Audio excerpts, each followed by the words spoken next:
Hello friends, welcome back to your channel English text analyst. Friends, आज के আমরা class 12 এর থার্ড সেমিস্টারের আরো একটা নতুন চ্যাপ্টার পড়তে চলেছি। আমরা আজকে পড়ব casuarina tree written by Toru Dutt. Casuarina tree এক ধরনের অস্ট্রেলিয়ান ট্রি বা সোজা কথায় বা সোজা বাংলায় যাকে আমরা ঝাউ গাছ বলে জানি বা চিনি। যে সমস্ত গাছ অত্যন্ত কঠিন পরিস্থিতিতে অনুর্বর মৃত্তিকাতে বেড়ে ওঠে সেই সমস্ত গাছ হচ্ছে ঝাউ গাছ। তারই সেটাকেই নিয়ে একটা কবিতা লেখা হয়েছে। আমরা দেখেছি সেলিকে যে স্কাইলার্ক পাখির গান শুনে সেলি উদ্বুদ্ধ হয়েছেন এবং একটা অসাধারণ কবিতা আমাদেরকে প্রেজেন্ট করেছেন এবং তার কিছু কথা বা কিছু মেসেজ তিনি টু এ স্কাইলার্ক এই কবিতাতে তিনি দিয়েছেন। আবার আমরা আরও দেখেছি যে ওড টু এ নাইটিঙ্গেলে কিডসকে নাইটিঙ্গেলের গানে মুগ্ধ হতে এবং সেই গান শুনে এক অসাধারণ কবিতা তিনি আমাদেরকে প্রেজেন্ট করেছেন। ঠিক তেমনি করে এখানে তরু দত্তকে আমরা দেখতে পাবো যে তার বাড়ির উঠোনে একটা ক্যাসিওরাইনা ট্রি ছিল। তো সেই গাছকে দেখে তার যে চাইল্ডহুডের মেমোরিজ, তার যে অতীতের যে কিছু কথা তা তার মনে পড়ে গেছে এবং সেটাকে নিয়ে তিনি একটা কবিতা আমাদের লিখে দিয়েছেন এবং তিনি সেই কবিতার মধ্যে তুলে ধরেছেন তার অতীতের কিছু ঘটে যাওয়া ঘটনাকে। সেটাই আমরা এখানে দেখতে পাবো। আমরা একটা ছোট্ট গল্প এখানে না বলে পারছি না যে একদিন গুরুদেব আর কি কালিদাস এবং ভবভূতির মধ্যে কে মহাজ্ঞানী এইটার বিষয়ে একটা পরীক্ষা নিচ্ছিলেন। আমি এই গল্পটা কেন বলছি একটু পরেই বলছি। যে পরীক্ষা নিতে গিয়ে তিনি একটি গাছকে, শুকনো গাছকে, মরা গাছকে তিনি সামনে দেখেছিলেন এবং ভবভূতিকে তিনি বলছেন যে তুমি এটার বিশ্লেষণ করো, তুমি এটাকে ব্যাখ্যা করো বা ডিফাইন করো।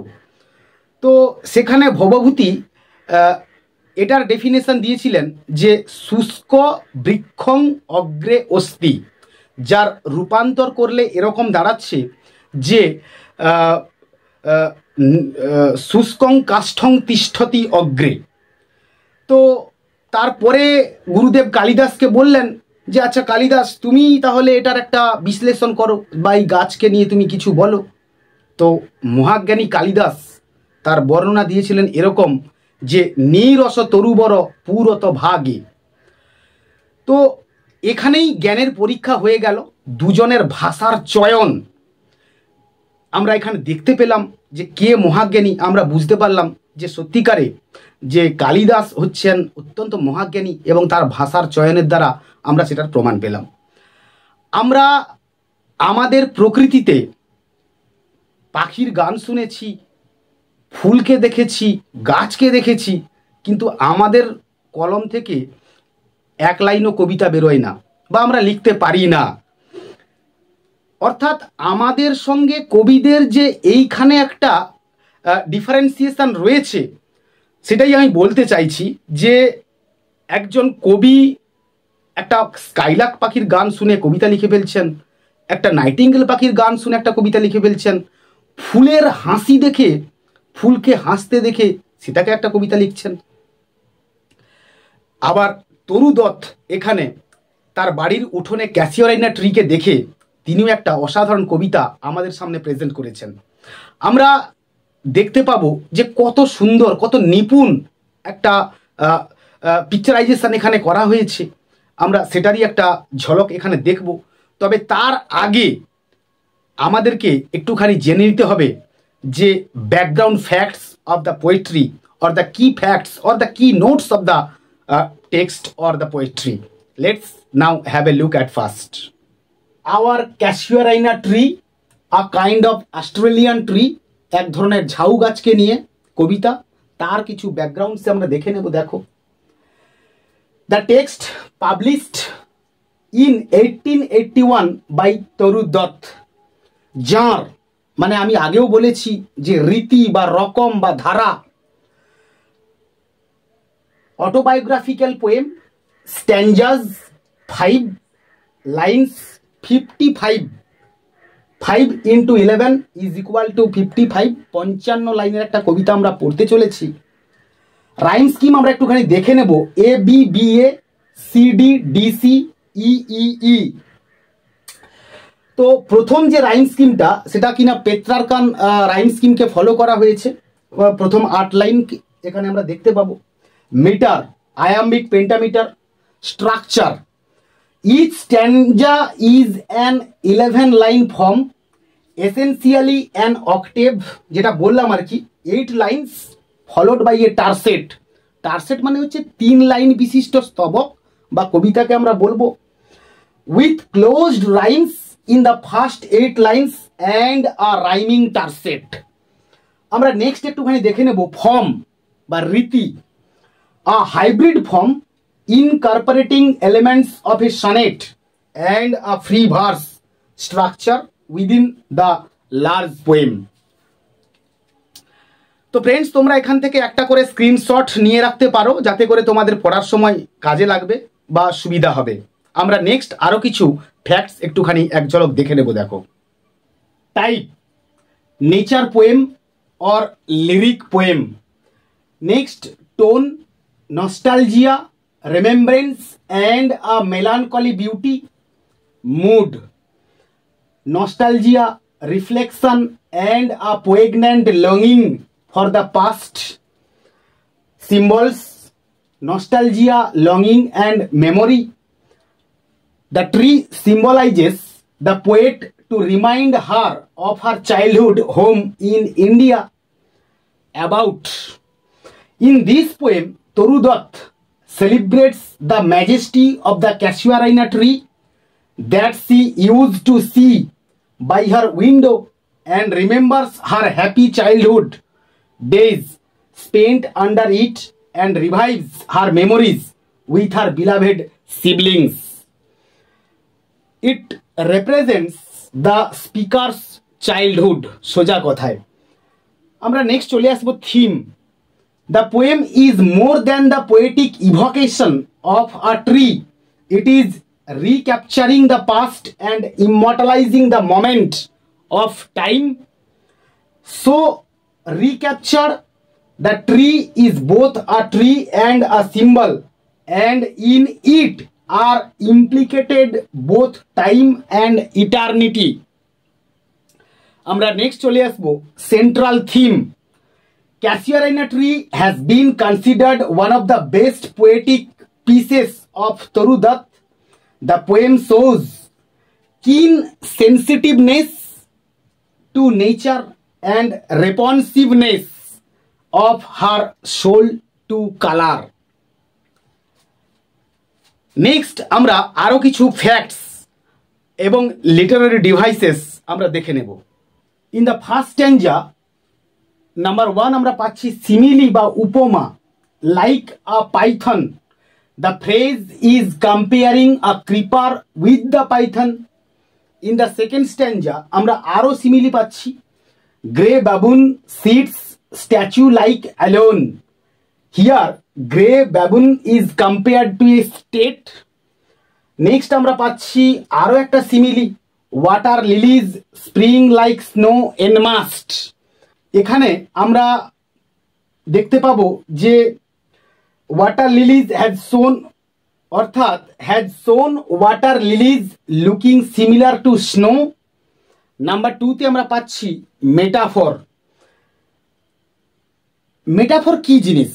মেটাফর হচ্ছে an implied comparison is made between two different things or ideas, অর্থাৎ the camel is the ship of the dessert.